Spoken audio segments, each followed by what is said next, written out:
What's good? What's good? We got season 1, episode 4. First episode we're gonna do in the calendar month of March of 2025. Got a couple breaking news topics we're gonna talk about today. Getting into March, going into the spring months. I got my man Matt Moore here with DFW News You Can Use. Matt, what's going on with you today? Man, what's happening, Chief? What's good, Matt? Man, you Dallas. There's a lot going on in Dallas right now. We're gonna get into them topics. Something to get your people back for DFW News. There's a lot going on in the sports world. There's a lot going on in the real world in Dallas too. No doubt. Keep it to the sports and topics for us today. We'll get into the main topic that we wanted to get into. Oh, and I didn't even introduce myself. It's Willie. Also co-hosting Real Game Podcast. Again, this is season 1, episode 4 for us today. I got a little excited because we got some breaking news out of Dallas from last night's game. We got Kyrie Irving tore his ACL doing a driving basket against the Kings last night. The Mavs ended up losing that game, but more importantly, they lost Kyrie Irving for the season, for the rest of this season, and probably going into the 2026 season as well. We got Matt here with DFW. How you feeling about that, Matt? Man, I'm hurt. Like, what else gonna happen? You know, enough is enough. I mean, Kyrie was the last thing I was holding on to as far as maybe some hope. Okay. I mean, so you can look at it one or two ways. I didn't like the Luka trade, so I could be happy and be like, I told you shouldn't have traded him, because even with Luka, I feel like we would have a chance because he's getting healthy, and he's healthy now and playing. So, and I've seen him lead the team into the playoffs without Kyrie to the Western Conference Finals. You know, lost to Golden State, but he was 21 in. So yeah, this is just more of the reason why we shouldn't have made that trade. But back to Kyrie, it hurt. Then we lost Jaden Hardy too. Mm-hmm. So yeah, it's kind of like, man, that 10th seed don't look so much like we gonna hold on to that, man. Don't look like we got a strong grip on it like it did at one point. Okay. As you mentioned, Hardy got hurt. So right now, the current Mavs that are hurt, I got Kyrie Irving out with a torn ACL. I got PJ Washington out with an ankle. Caleb Martin, who you guys traded for after the Luka trade was made. Again, y'all traded Quentin Grimes away, who just had a 40-point game against the Warriors on Saturday, for Caleb Martin, who hasn't suited up for the Mavs yet with a hip strain. And we gave him a second-round draft pick that's going to be like number 30-something. And they tried to give it back, and we're like, nah, y'all can keep it. Yeah, we're going to get in. I'm going to get into the overall what's going on with the Mavs. So we got Caleb Martin. We got Anthony Davis, who was supposed to be reevaluated this week. Daniel Gafford, my hometown guy, Daniel Gafford, he's out with a knee sprain. And then Derek Lively is still out with a fractured ankle, along with Hardy again that we mentioned earlier. So it's a lot of injuries piling up for the Mavs right now. You guys are having a hard time filling the team. That's probably that's a lot of rotational guys. You got Kyrie Irving was the starter. PJ Washington was the starter. Anthony Davis would be a starter. And then Daniel Gafford and Derek Lively interchanging the starting lineup. They had before Lively got hurt. He had replaced Daniel Gafford in the starting lineup, but they were still splitting about the same amount of minutes per game. So that's a lot of rotation. And then I'm pretty sure Caleb Martin would have been a person who came off the bench, but would have gave a lot of minutes as well. So that's basically 6 or 7 of your top players right there. As far as the overall standing or whatever, and let me get back. We're still on Kyrie Irving, so let me get back to this. So Kyrie Irving, yeah, I feel that's a major loss. When the trade went down, I initially told you and told some people that I talked with that I felt like for this season and maybe next season that the Mavs would be able to hold on to where they had already been, if not gotten better. You were going to field out a team on paper that had a strong defensive presence. You were putting Daniel Gafford in there with Anthony Davis, which are shot blockers and rim protectors. You also put Derek Lively in there, who pretty much interchanges and does the same thing as Daniel Gafford. He actually even can step out and hit jump shots as well. I've seen him hit corner threes as well as that 15-footer as well. And then you still had Kyrie Irving, who could score the ball. You had Klay Thompson, who is obviously a shooter at this point in his career. A great shooter, actually. Yeah, I saw him catch fire last week when they played with the No, it was the Warriors. Last week they played Warriors, he came on in the fourth quarter and gave them some points to end up still losing the game, but he contributed. And then Anthony Davis is still an offensive threat too. So on paper, I thought the team can maintain the rest of this year. I actually had them picked in my mind to still make it to the Western Conference Finals, even the finals over Oklahoma City, based off of the factors that I just named. But as the days and the weeks have passed since that trade is looking more and more, and then my quotations, looking more and more booty noodles, more and more cheeks, I should say, because every day is coming out that is definitely not looking like what it should look like and what I had projected it to look like. And immediately when the trade went down, the Lakers shot up on title favorites in Vegas, and then the Mavs shot down. And I couldn't see that because I'm like, they don't have a big man. They don't play defense. You got LeBron and Luka. Neither one of them don't really play defense. And yet the Lakers are currently in second. And they rising and they looking like a real threat in the West. But as far as Kyrie Irving, yeah, you guys losing that clutch performer, losing that scorer, that leader that he had became, it's gonna hurt. I also saw where since Christmas until now, Kyrie Irving, most people don't know Kyrie Irving was leading the league in minutes played, which is probably due to Luka being out, due to him taking a leadership role and putting it out there and getting back to want to be able to carry a team again. Kind of where he had when he went to Boston, we thought he was going to carry them because he was playing with a young Jason Tatum, a young Jaylen Brown. He wanted out of Cleveland. He wanted to be the number one. He didn't lead them like we thought he did. And then he never really got his footing with the Nets. He let the COVID shot and the politics interfere with his game as far as what he was doing off the court, interfere with what he had on the court, and he never really was consistent with the Nets. So he never got a shot to lead the team there, which I think that Kevin Durant and James Harden were kind of going to give it to him to lead. So that didn't work out. And so this was going to be finally his chance to be the leader of a team. I ain't going to say he was going to be the franchise player because you guys the Mavs had a lot of players that can contribute to this team being a great team on paper. And then with him maturing the way he's matured since he's got to Dallas, I feel like it was going to go somewhere with it. So with that being said, I thought losing him was gonna hurt. As far as the overall state of the Mavs and the current state of the Mavs right now,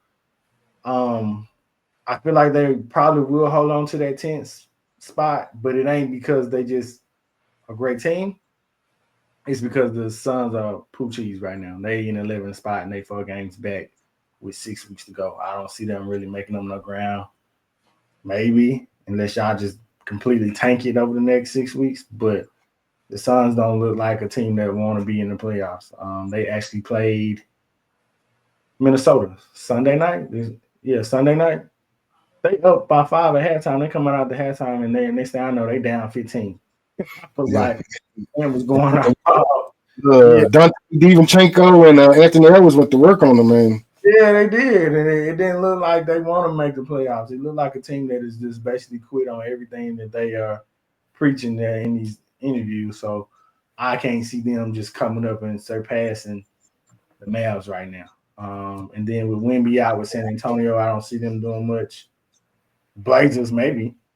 I mean, all them teams both them teams you named right now without Kyrie, they have an identity. We don't have one. I mean, at least we had a Kyrie that we know, okay, when the going gets tough, we got this guy, he gonna create for us. I mean, who do we have now? Unless Anthony Davis come back, which I don't think he will. But if you look at last night, we were playing the Kings.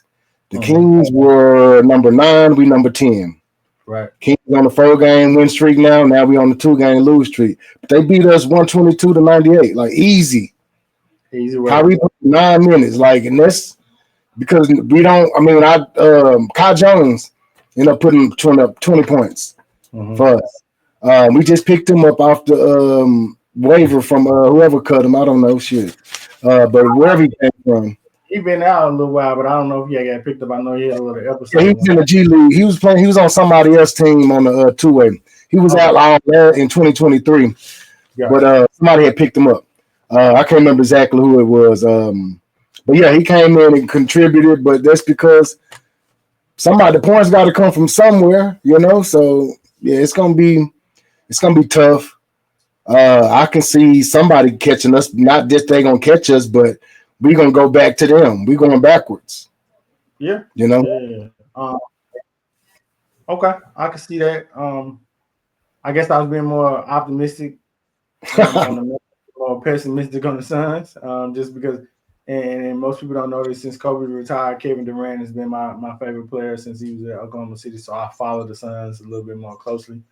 I'm real disappointed in Kevin Durant and the Suns. So I kind of talk about them in a manner in which it comes with some frustration behind it. Like, come on, man, y'all the 11 seed. You got the only team in the league with 226 point per game scores, and y'all in the 11 seed.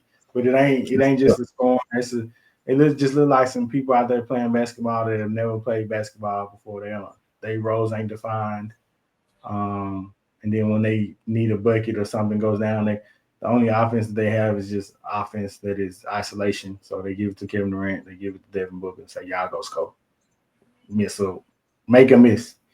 But I want to see what the Mavs do. With us both staying in Dallas, we get the Dallas games on no matter what network, the local network was showing. So I'll start paying attention to see what they're going to do, who they're going to feel, what players are they going to put out there as far as the start, and then just watch it as the next few weeks go on. I'm pretty sure I'll be watching a lot of basketball, not just NBA, but the NCAA with the conference tournaments about to start next week too. So we'll see. I'm looking at NCAA because we're going to have a lottery pick this year, so might as well look at who might be.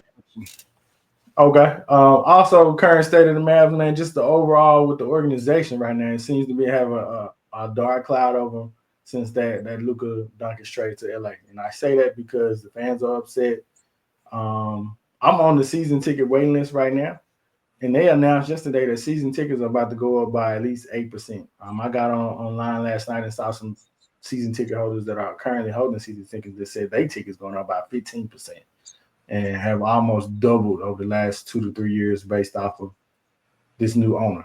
New ownership has a direction that they said they need to increase the season tickets based off of overall investment in the team and fan engagement, which right now don't seem like they're going to have a lot of fans engaging if you can't put no superstars out there for the fans to go watch. If that's that's the logic that you're going to use, then they make the Luka trade even dumber. Why would you upset the fans? Like, you want them to disengage pretty much. And then you came out with a response that was not empathetic towards the people that's been here. You just came, man. Like, you knew him. You got people that's been here for some their whole life, some over 10, 15 years that's been Maverick fans. Some that's just been Luka Doncic fans. And yeah, there's just... you just no sensitivity towards this, so it's almost like he became an owner, and he's ending the prior era that Mark Cuban had built with the whole Dirk Nowitzki era, and then Luka came in on the heels of Dirk retiring that last year, and then he was ushered in to be the new superstar of the Dallas Mavericks and the face of the Mavericks, and now as a new ownership, they try to find that identity, which is you're gonna find you either gonna have a good identity or a bad identity. And right now, we sit here and cut off what you've done so far. The changes you have made aren't sitting well with the organization, and you're gonna have to live with that. You hired Nico Harrison, which was a Nike guy who had the connection with Rob and Lincoln being with Kobe. You made that deal. You didn't get any draft. You got one draft pick back for Luka and Anthony Davis, who has a history of being hurt.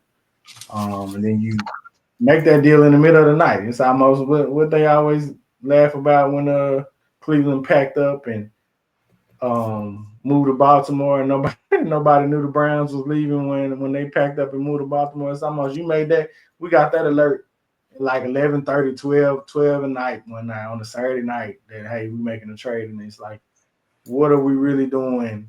What are you really doing to move this organization? And if the rumors are correct, they fall in line with hey, you might be moving this team out of Dallas, and that's long term because you pissing off a fan base that has poured their money in, seeing that championship run in 2011, but also making it to the finals in 2006, having Dirk spend his whole career here.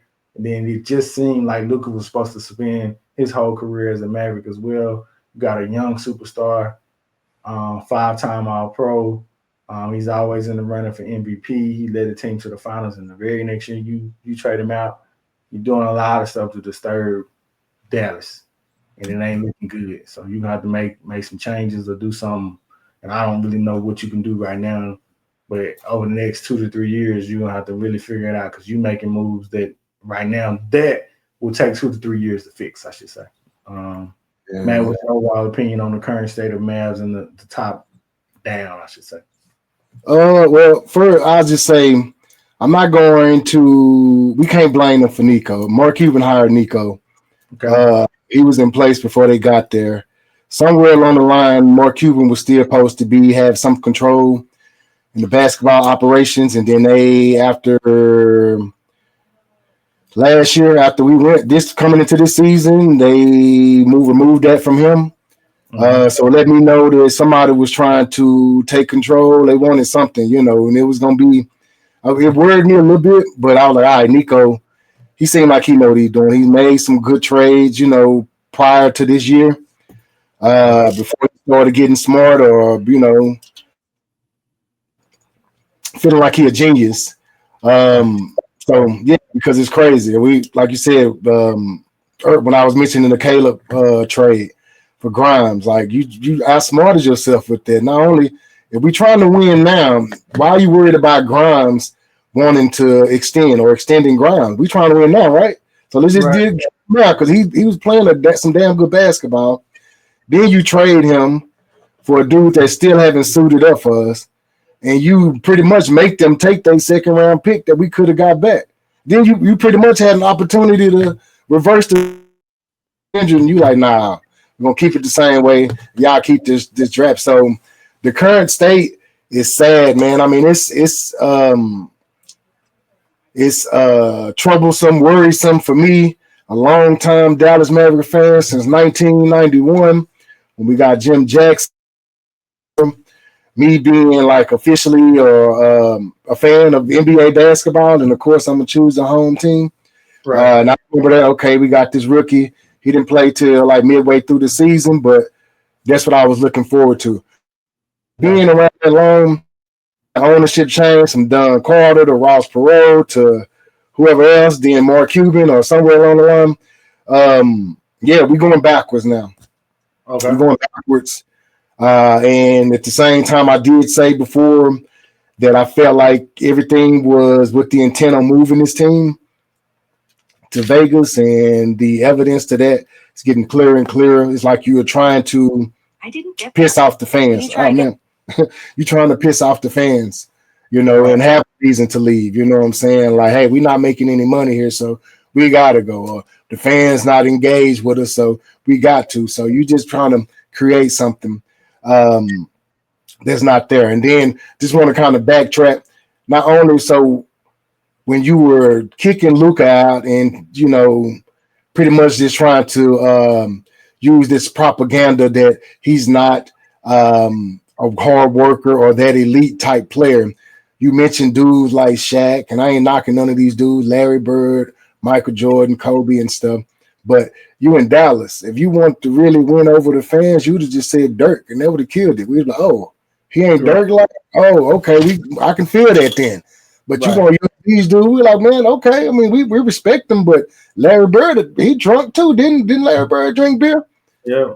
You know, and had that weight issues and stuff. So, you know, and they all great. Not knocking them dudes. I'm just saying, like, everybody comes with their own baggage. And the baggage that we were getting from Luka, the production outweighed that 10 times. So you go with the production and move forward. You don't take that risk like they did because you end up looking like you do. Now we are under the curse of Luka. Sounds about right, man. So yeah, I can agree with everything you said on that one. And I guess we'll wait and see how this all plays out. Again, it ain't looking good, especially with the Lakers surging up the standings. Luka playing the way he's playing. Lakers are currently second. They will definitely be in the playoffs while the Mavs are fighting for the play-in spot. It's crazy because they was in the play-in last year with Anthony Davis. Now we got Anthony Davis. We in the play-in. Like, what was y'all thinking, man? He was this great. Why he couldn't get the Lakers past state troubles? Luka get there. They on a 6-game win streak now. They done shot up to number 2, like you said. They're not catching OKC, but they're gonna be somewhere between 2 and 3. Then the Nuggets gonna fight it out. And the way the Mavs or the way the Lakers design, I know how LeBron thinks. He would have tried to line it up so the Lakers now could play the Mavs so he can get an easy first round. And then I think they would have to, if they started today, the Lakers would play Nuggets in the second round. So we'll see. Like I said, we'll see how the standings end over the next 6 weeks, going into the middle of April, with it being the beginning of March. But the way the state of the Mavs, this is going to be a sour season. Coming off the heels of a finals appearance last year when everybody thought that, hey, the Mavs were just going to make some moves, quick slight moves to get them back to the finals, and let Luka and Kyrie do their thing. And right now, going into the end of the season, the Mavs don't have Luka Doncic or Kyrie Irving playing, or Anthony Davis, who they traded for. So we'll see how that goes. Segueing over to another hot topic from this past weekend, we're going to switch subjects in sports. We're going to go over to boxing, in which we had Gervonta Tank Davis and Lamont Roach fight on Saturday night. The fight ended up in a draw where 2 judges judged it as 114 as a draw, and then the last judge had it 115-113, Gervonta Davis. Highlights of that fight was Lamont actually keeping up and handling or staying in the fight with Tank Davis. There was a big mention on the kneel down that Tank Davis did in the 9th round for some hair grease, he said. And so that wasn't counted as a knockdown or a kneel down, I should say. And if it would have been counted, there might have been a little bit of change in the scorecards. But as far as the overall fight, it seems that maybe they will go into a rematch, but we'll see. Matt, how do you feel about that overall fight, starting from the beginning of it to how it ended and the pressures that both fighters put out after that? Well, let me start off.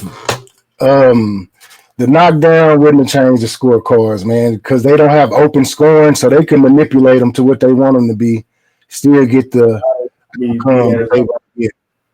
the first. That was my question. Well, yeah, my question on that was, well, even though they would have counted it in the 9th round, everybody or all articles that have been pushed out over the last 2 days, they're saying that if it would have been counted as a knockdown, then Roach would have got in and got that credit for it. But if it was up, right, that's how many things are fair. But you can look at the fight and say it's not fair. So I think they still would have kept it that way. Is all I'm saying. I still don't think they would have been fair about it. If it was fair and that's what they really judged it as, then yeah, that would have changed it. But I felt like they just manipulated stuff, to make it fit what they wanted it to serve so they can save face. Tank is bringing in a lot of money for a lot of people. So him losing right then, and people in boxing have this opinion that you have to really beat the champ to dethrone him. Like, you got to do something extra. Like, just beating him barely ain't good enough. And that's I don't understand it. Like, what if I'm just barely better than him and I can't beat him? I can't take his belt, And you only see that when you got a dude that's still hot, got a hot name. But if you got an older fighter, fighting an up and coming dude, then he can lose his belt a little bit easier than somebody like in Tank position. That's almost like one of the faces of boxing at this time. But as far as the fight go, I totally get. I wouldn't say it was a robbery. I don't. Robbery is just something that's just blatant and that you cannot dispute. Right? It was a close fight. I would have picked Lamont to win, but Okay. I still don't say it was a robbery though, because the robbery again, it was a close fight. So a close fight, to me, in my opinion, can't be a robbery. You got 3 judges for a reason, and everybody not gonna see it the same way. Right. I'm a judge, in my opinion. So what I judge it as, is just me. But I can understand somebody seeing it a different way. But I don't use robbery when I talk about it. But I do say I don't think it was. I think it was a little biased as far as who they wanted to win. Even the knockdown, nobody else gets that benefit of the doubt. When you do something like that, he swung at him and kind of flipped him here a little bit. Yeah. That's good enough. I mean, you cannot take a knee in the middle of a fight. That is a foul, and that is going to regard in a standing 8 count at least. They got to count it as a knockdown. Then the ref actually started counting and stopped. You can't do that. I had somebody tell me that you can, and I don't know where they got that information from, but no, still don't know where they got it from. I've never seen I've never seen a person take a down, run to the corner, and get their face. The referee has to call a timeout. I mean, if you drop your mouthpiece, you can't just stop and take a knee so you can pick up your mouthpiece. That's why the thing in boxing, they tell you one of the first things they tell you, or the last thing, when they giving you the bring you into the corner, bring you in the center of the ring, is protect yourself at all times, because you got to protect yourself at all times. You don't call your own timeout. So that was some bull. Tank needs to be wary of taking a rematch if he gonna come in with that same energy. If he's not, I would rather he take the rematch, because I want to see if he actually gonna come in and or go to count and have a better count and come into the fight fighting better. Because the one thing that I saw that alarmed me was Tank wasn't jabbing. Like, you just going straight for power shots, trying to knock him out. You look at the punch stats, Tank landed 10 of 69 jabs, 14%. That's low, man. Your jab is going to set up your power punches. Then you just look at the amount of punches thrown. Lamont was in there working. So Lamont was taking more risk against Tank. He threw 400 punches. Tank opportunities are there to counter, and you just wasn't capitalizing on those opportunities because Lamont understood what his advantages was, and he used them against you. But the one thing that you always got to use is your jab. And Lamont jabbed. He hit you 25 times with a jab, but he threw 148 jabs because he know that your jab don't always got to land. It's just used to blind the other boxer sometime to set up another punch or to disrupt whatever he got going on. So Tank definitely let us down. Us Tank fans, I'm a Tank fan, 10 toes down. Shout out to Tank. He part of the light-skinned brotherhood community. So the full-blood light-skinned brother community. So, yeah, I appreciate Tank, man, for repping. But he didn't rep the other night, man. That was sad. He getting into it with Calvin in the corner. They having words. He just seemed like he just wasn't focused, man. I seen he came out one round, and I've seen him do it before. He looking at something else that's going on. Like, focus, man. I don't know. You and your opponent, you only got this amount of time with you in these rounds in this fight. You done did all this training for this. Go ahead and just divert all your attention to what you're saying, which is the fight. Right. I agree with you on a lot of that, what you're saying, and I took a more high-level standpoint on my notes, but you touched on it. Me coming into this fight, I already had in my mind Tank wouldn't take a loss based off of what you said about him making a lot of money as being the pay-per-view draw. He's fighting Lamont Roach, who isn't just a high name. Most people wouldn't know the name unless you're just a boxing fan. And so I knew in my heart, in my mind, Tank wasn't going to lose. So when I end up with the results and it was a draw, and it being somewhat subjected to the judges being who they are and Tank being the draw, I feel like it might have been a little bias in there just based off of, like you said, it wasn't a robbery, but if you sit back and watch and you take a look at the stats, someone who is into boxing, who's from a technical standpoint, you would lean towards Lamont Roach winning that fight. And so when you get into a controversial topic like the kneel down, most of the time, most people wouldn't be able to do that, but he gets the benefit of the doubt. And then you come all the way to the end for it to be a draw, and those are the results. So you gave a shout out to Tank. I'm gonna give a shout out to Lamont Roach for doing his thing, putting up a good fight, being a great opponent. He's already said that they have a rematch clause. The Tank put it in their clause if he had lost the fight.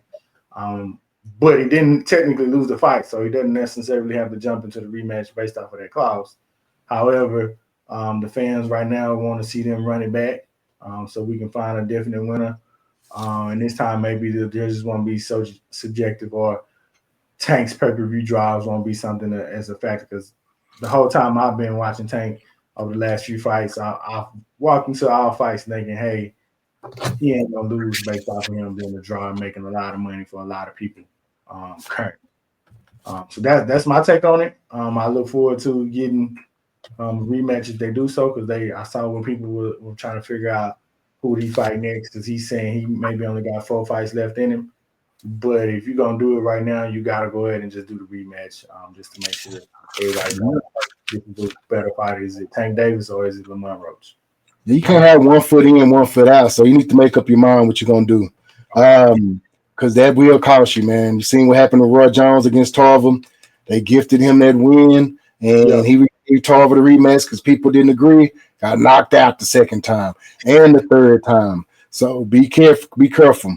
I also want to shout out my guy Gary, not my guy, but good boxer Gary Antoine Russell for winning. He definitely pulled off a great win, winning his first championship against Rayo, who was the favorite.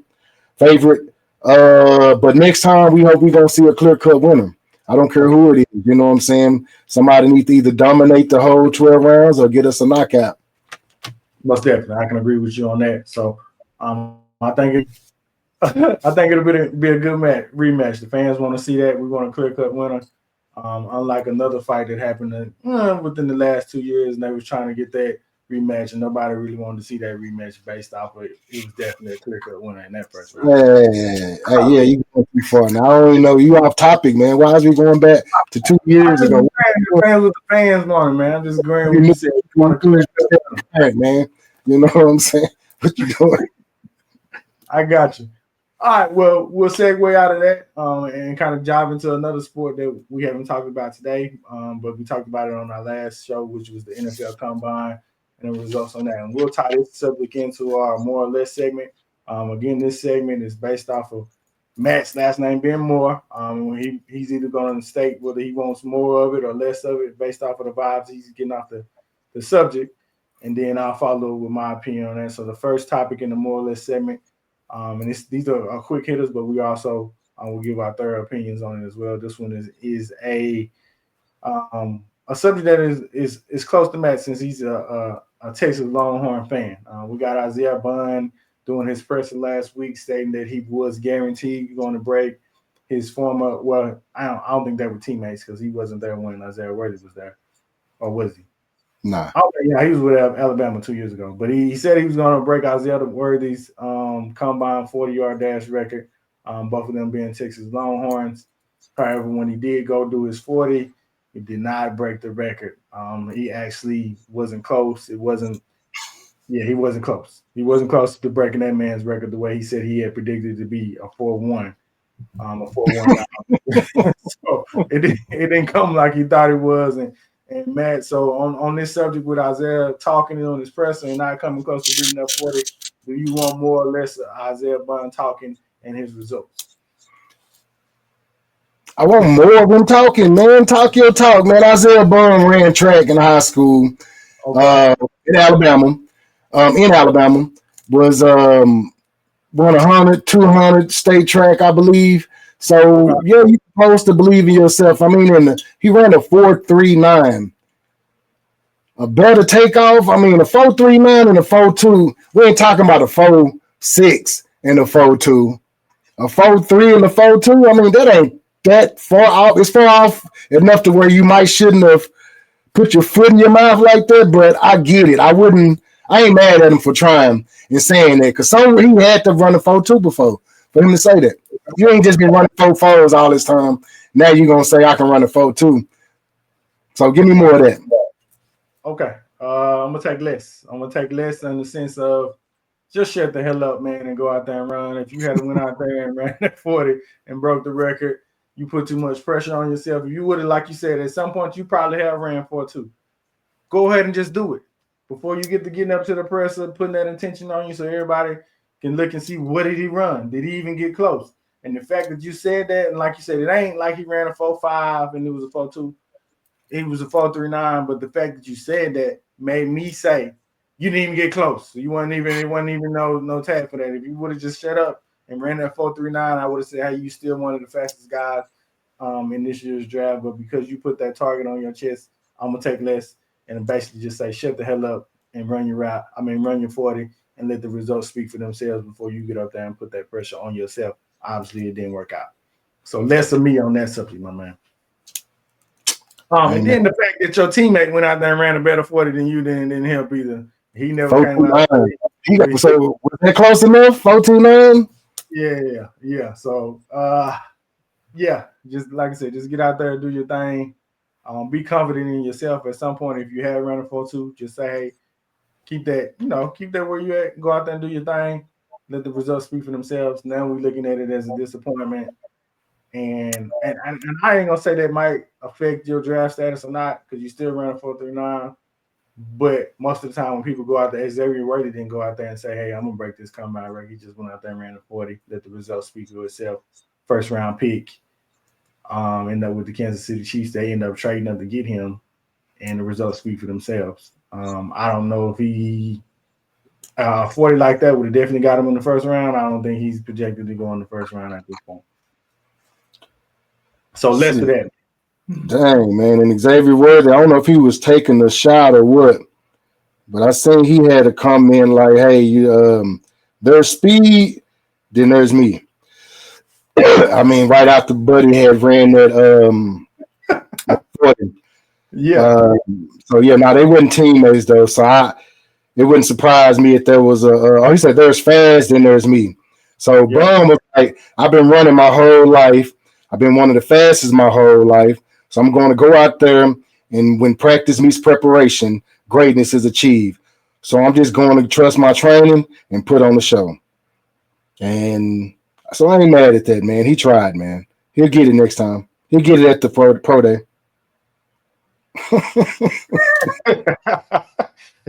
It is what it is. You didn't break the record. You said you was, so you didn't do what you said you was going to do. Yeah, you still got to do it at the combine.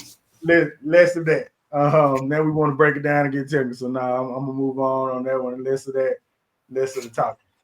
More or less next subject. We got one of the guys off my former team, or on my team, a former player, I should say.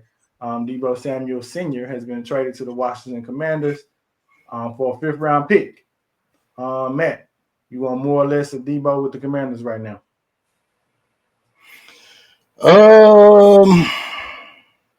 Less. Okay. I don't want to see Deebo in the same division, motivated to play, in shape. I know he had trouble with the weight last year. A lot of that was due to him having pneumonia, him having injuries, not being able to work out. According to reports, right? So I think he's going to fit their offense. Him, Cliff Kingsbury, Jaden Daniels, all them guys, Terry, whatever my dude, the other receiver name is. Yeah, they're going to all fit. Man, it's going to be that's a problem for us in Dallas. So I want less of that. He gave us problems when he was with the Niners. Now they're just like another piece to what they already have with the Commanders. So stupid. Then they only gave up a 5th round pick for him. And yeah, that's crazy. Okay. Emotionally, I want less of it. I was a Deebo fan. He scored a lot of touchdowns that, especially 2 years ago when he scored those 3 against Philadelphia to pretty much break them for the rest of the year. He did a lot of good things for the 49ers while he was there. Logically, I want more of it. I watched Deebo's production drop off drastically this last year, especially with the amount of money that he's due. and not necessarily saying that we need to allocate that money over to Brock Purdy's contract. Because if you watch the Ha. previous episodes, you know that I don't want them to pay Brock Purdy nothing more than $30 million. However, um, when it was his time to shine and be the number one receiver, and even without Christian McCaffrey, they gave him a lot of carries to help supplement the run game for lack of Christian McCaffrey. And the times that he was supposed to be the number one receiver without Brandon Ayuk, he did not. He did not uphold what we needed him to uphold. Jawan Jennings came in there as a receiver and shined and became the number one receiver and the number one target for Brock Purdy throughout the year.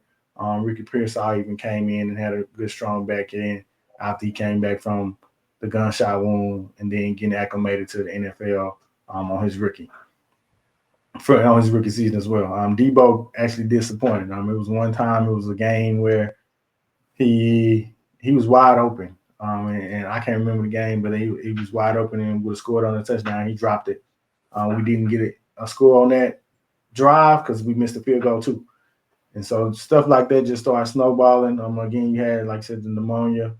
He had spoke out and handled that kicker and the long snapper out. The dude missed 3 field goals that game, and it just was like, hey, you might just need to change the scenery. And so hopefully he goes to Washington and puts up better numbers than he put up last year.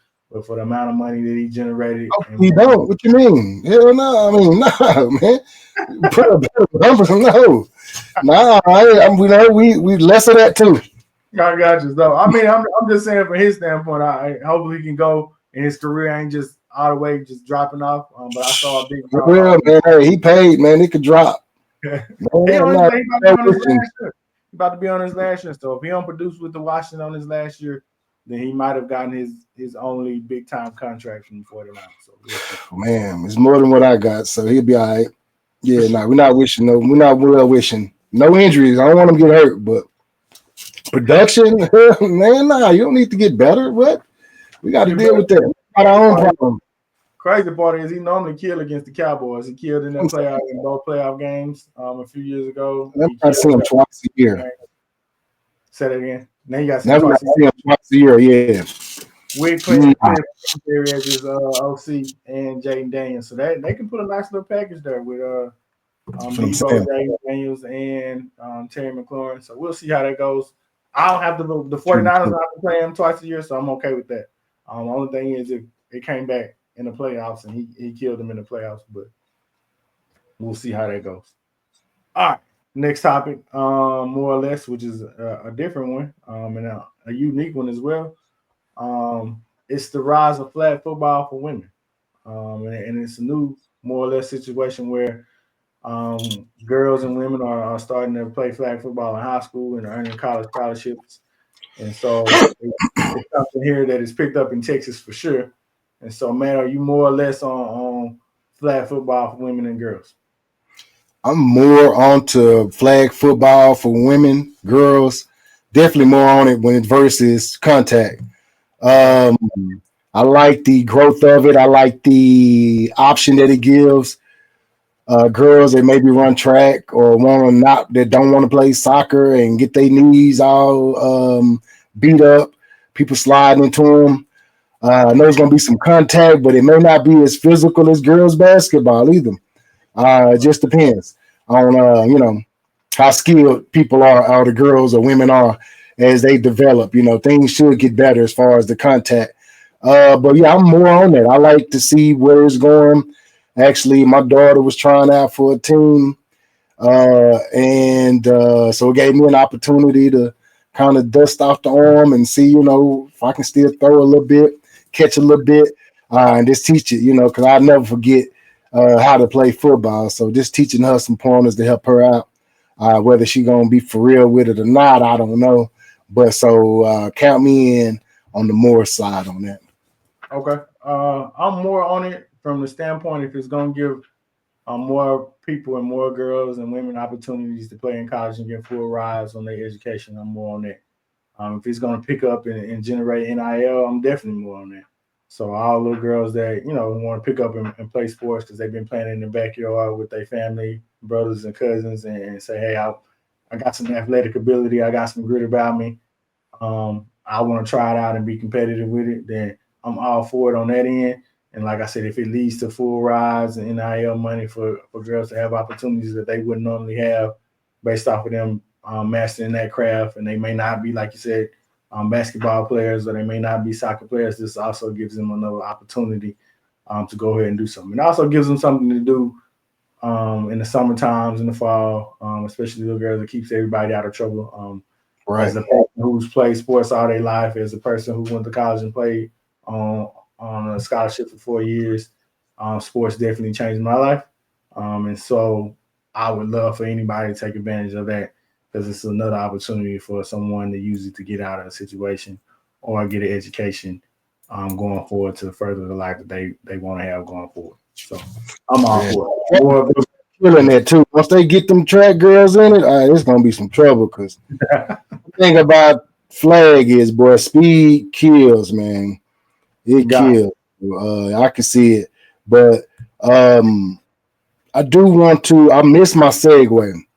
Okay. Gotta say that. So my bad on that. I was supposed to segue into something, but we are talking about track right now. Since I did say that, I want to just ask you something. This bring ups because we mentioned the combine and my guy Isaiah Bond and what he ran.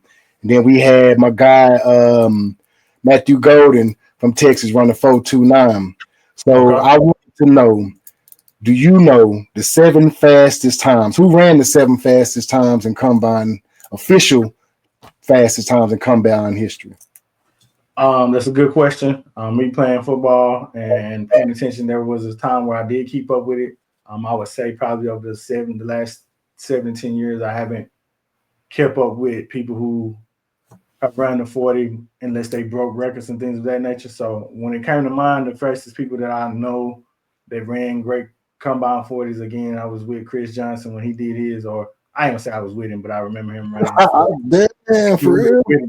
But I remember him running his 40 and breaking records. I remember Darius Hayward-Bay running his 40 and getting drafted in the first round by the Raiders because they passed up on Michael Crabtree, which I thought Crabtree was a better receiver, but was happy the 49ers took him back then. And that may be – I feel like I'm missing somebody else that was notable, but I do not know the 7 fastest. And if you're saying some of them came from Texas, I'm interested to hear the answers on that. All right, so we're going to start at number 7, and it's a tie for number 7. This dude is from Texas. We got Marquise Goodwin, wide receiver out of Texas, ran a 4.27. I should have known that because he played for the Niners as well. He was a track guy. Okay. And Henry Ruggs, 4.27, Alabama. Okay. Goodwin ran his in 2013. Henry Ruggs, he out of Montgomery, Alabama, ran his in 2020. Gotcha. All right, then, so coming up next at number 6 is Tyreek Woolen for the Seattle Seahawks. Okay. Coming back out of University of Texas, San Antonio, 2022, he ran a 4.26. Gotcha. What round did he end up being drafted in? Ooh, you got me there. Second, third round, something like that. I had to look that up. What he got him. Where he got him on the draft board. That's all I was listening. I know, I got you. Well, one of these dudes, I remember when he was drafted. When we get to that, I'll tell you. Chris Johnson. Gotcha. Is next up at number 5. He ran a 4.24. That's the one you remember 17 years ago, 2008. Chris Johnson is out of Orlando. Went to East Carolina. Yep. And, of course, he was in the first round. This next dude was drafted in the 7th round. Rondell Menendez. Rondell Menendez in 1999, my graduating year, ran a 4.24, just like Chris Johnson. He went to East Kentucky, and he was a wide receiver. 5'9". Gotcha. Okay. Kalen Barnes from Baylor ran a 4.23. He's a cornerback. Then you have John Ross, who is a wide receiver, ran a 4.2. Ran a 4.22. He's from Washington, ended up going to Cincinnati. Yep. So before this next person, John Ross had the record with a 4.22. Gotcha. Okay. All right. And then next guy, Number one, exactly. Xavier Worthy broke it with a 4.21. He went to the University of Texas, wide receiver. So just a quick question. After that, do you know how many of these dudes are from Texas? I mean, you just named off you named off 7. You named off 4 or 5. The one that you didn't name out, I mean, Chris Johnson was from Florida. You named off Henry Ruggs from Alabama, so that knocks me down to 5. I want to say John Ross wasn't from Texas, so 4 of the top 7. Okay. So I'll start at the Marquise Goodwin. He went to high school in the Metroplex at Rowlett. Okay. We got Tyreek Woolen. He went to Arlington Heights in Fort Worth. Okay. You have Kalen Barnes. He went to Silsbee. He's from Silsbee, Texas. I think that's the high school he went to. Okay. And so we got 1, 2, 3. Worthy ain't. I mean, you ain't counting Worthy. He's from Fresno, California, and John Ross is from Long Beach, California. So officially, California got the 2 fastest 40 times recorded. Okay. All right, I'll give you that. I know you're a big Texas guy, you're a big Dallas Metro guy, so knowing somebody from Rowlett, I think you said another guy was from the DFW. So he down there won his state by his damn self. I mean, I know he had teammates, but he was in every event when they went to state. You know what I'm saying? Like long jump, 4x4, 100, 2. He was killing shit. I got you. He was the one who I want to say when he was playing with the Niners, his daughter might have passed away, and he scored like maybe the next day.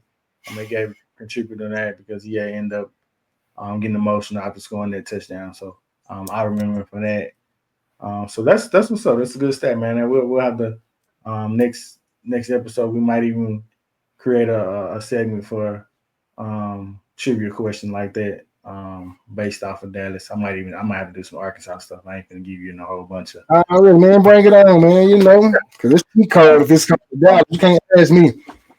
Yeah, I got you. Okay, so that concludes. Well, I ain't gonna say that concludes our topics for this episode on season 1, episode 4. You got anything you want to reiterate or address before we end this episode in this segment?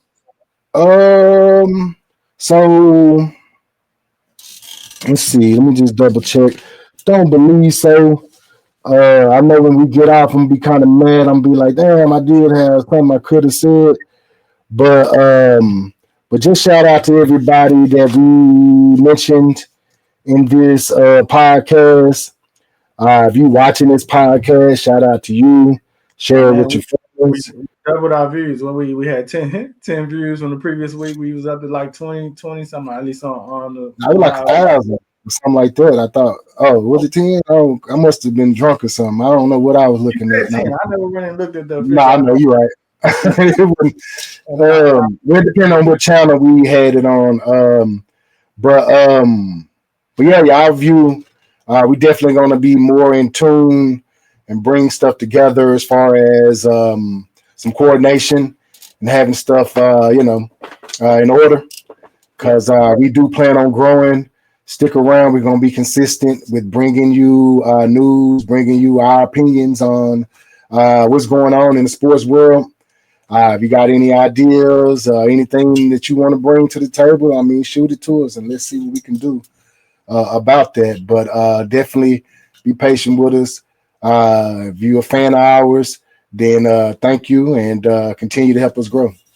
Gotcha. I appreciate everybody who viewed it. I said every episode we done put together, we've actually grown as far as the production, the behind the scenes stuff is getting better from every episode. If you take a look at episode 1 to now, boy, it's a big difference. And we only 4 episodes in. I can only imagine what we'll do when we finally start getting them rolling and get the coordination of everybody jumping in and being under the same and promoting it more than what we're doing right now. So I look forward to the growth. I'm gonna come back and look at this one, season 1, episode 1, the end, and see where we go. A couple months from now, even to a year. So, I appreciate everybody. Exclusive though, we ain't dropped it. I didn't drop season 1. Did you? I mean, episode. No, I only dropped the clips. But even when we recorded, I could tell like the production and stuff that we've done, the knowledge and stuff that we learned just doing 4 episodes. We're gonna have to say that for a throwback Thursday one day.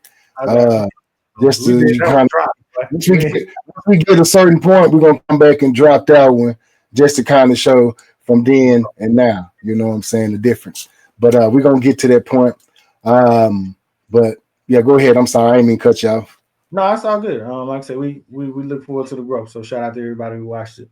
We'll go ahead and wrap this one up again. This is season 1, episode 4. We got Matt with DFW News. I'm the co-host Willie. I want to Again, say one thing. My bad, Willie. I gotta say this, man. Rest in peace to my guy Raheem Davis, man. okay. My childhood homeboy. Grew up together. Him, his twin brother. He got twin sisters. They're separate twins. Him and his brother's twin. Him and his sisters are twins, but grew up with them. They was like brothers to me as we were growing up. Definitely some damn good friends. They the reason I got into playing organized football. Raheem was a leader, challenged us all when we was playing ball, helped us all get better. Me and him had competitions, you know, little bullshit competitions kid have. Who gonna grow the first mustache and little crazy stuff, you know. He was older than me, but I would always try to compete with him because, you know what I'm saying, he was just that kind of guy, you know what I'm saying, very likable kind of dude, lovable dude, man, you know what I'm saying. Always came in peace, but could definitely cause some destruction if you forced him to. So rest in peace to my guy. Shout out to his family and definitely condolences to everybody, you know, that's hurt from their loss. Okay. Sending condolences to his family. Okay, good deal. All right, with that being said, we'll go ahead and wrap up this one. Again, this is season 1, episode 4, Real Game Podcast. Everybody have a great day. All right. Peace. Peace out.